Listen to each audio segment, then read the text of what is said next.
अस्सलाम वालेकुम, welcome to Farooqui vlogs. आज का ये वीडियो कुछ गैप हो गया वीडियो बनाने में। ज़रा वालदा की तबीयत ख़राब थी, इस वजह से मैं घर में थोड़ा मसरूफ़ था।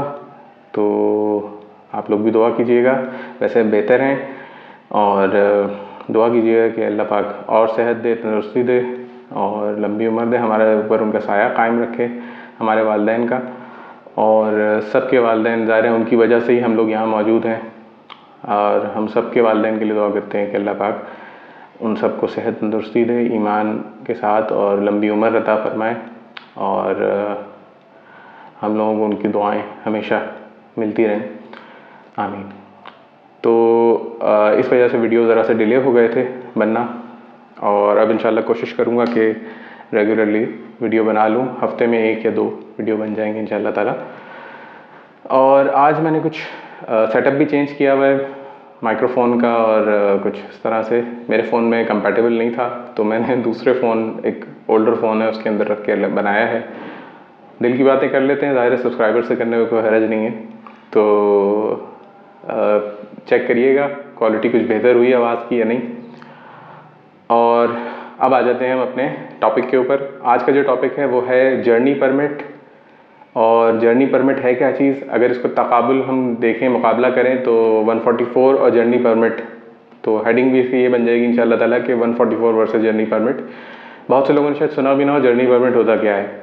लोग नॉर्मली समझते हैं ऑल पाकिस्तान लाइसेंस ले लें और 144 लगा लें तो पूरे मुल्क में लेके चल सकते हैं। ऐसा नहीं है।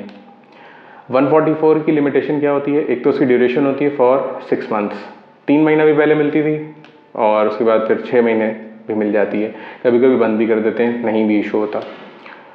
दूसरा 144 जो है वो सिंध की हद तक वैलिड होगा, ये भी याद रखें, सिर्फ सिंध के लिए वैलिड होगा। एक सब्सक्राइबर ने कमेंट भी किया था कि आपने शायद बताया नहीं, कि आपने कहा कि ऑल पाकिस्तान जो है, मैंने एसओ आर्म से पूछा तो उन्होंने बताया कि ये सिर्फ वो है। मैंने शायद कभी जिक्र भी नहीं किया था कि ये ऑल पाकिस्तान होता है 144 कभी भी ऑल पाकिस्तान नहीं इशू होता। ये सिर्फ उसी प्रोविंस की हद तक होता है जिस प्रोविंस में ये इशू किया जाता है। अगर हम सिंध में रहते हैं तो सिंध के लिए, पंजाब है तो पंजाब के लिए, तो limited to that particular province होता है। और दूसरी तरफ जर्नी परमिट क्या चीज़ है? जर्नी परमिट जो है, जब आपको कहीं ट्रैवल करना हो, by air, by road, by train, अगर पाकिस्तान में कोई सी रूट होता, जैसे कि पहले ईस्ट पाकिस्तान वेस्ट पाकिस्तान था, तो शायद सी रूट का भी आपको बताना पड़ता। तो आपको ये चीज़ बतानी पड़ती है, और इसको मिलने का क्या तरीका है वो भी हम बता देते हैं आपको।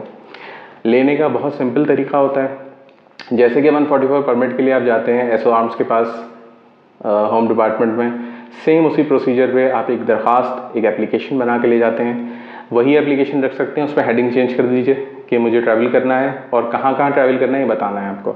उस एप्लीकेशन के अंदर आप ये बताएंगे कि फ़र्ज़ करें ऑल पाकिस्तान टूर पे कोई जा रहा है अगर, तो वो तकरीबन सारे ही प्रोविंसेस को टच करता हुआ जाएगा।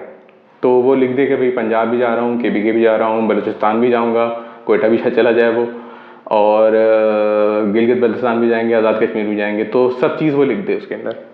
और किस मीडियम से जाएंगे, मीन्स ऑफ ट्रांसपोर्टेशन क्या होगा, वो बाय एयर जाएंगे या बाय रोड जाएंगे, तो वो भी उसमें मेंशन करेंगे वो।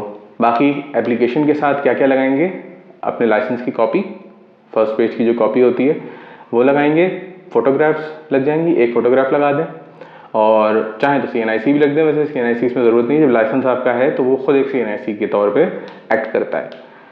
144 के 144 के लिए एक बात अभी जहन में आई मेरे, एक बड़ा अच्छा इस्लामाबाद का एक नोटिफिकेशन नज़र से गुजरा था, मैं उसको यहाँ डिस्क्रिप्शन में डाल भी दूंगा, इधर उसकी पिक्चर लगा दूंगा, और इंशाल्लाह फेसबुक पेज पे उसे अपलोड भी कर दूंगा। उसमें बड़ा अच्छा उन्होंने 144 वाली कन्फ्यूजन उसमें क्लियर है कि किस हालत में आप वेपन कैरी कर सकते हैं, किस तरह से वेपन कैरी कर सकते हैं। उसमें 3 पॉइंट्स के अंदर बड़ा अच्छा उन्होंने बताया है, तो मैं उसे भी लगाऊंगा, लेकिन वो बातें ज़रा सा बात के लिए।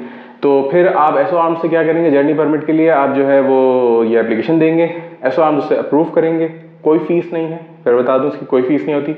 एसओ आर्म्स अप्रूव करेंगे, उसका एक लेटर, जैसे 144 परमिट का एक लेटर निकलता है, वैसे जर्नी परमिट का भी एक लेटर निकलेगा, और एसओ आर्म्स से साइन करेंगे, और आपके लिए वो एक्सेप्टेबल होगा। आप जब जाएंगे तो वो फॉर दैट पर्टिकुलर पीरियड वो एक्सेप्टेबल रहेगा, जब तक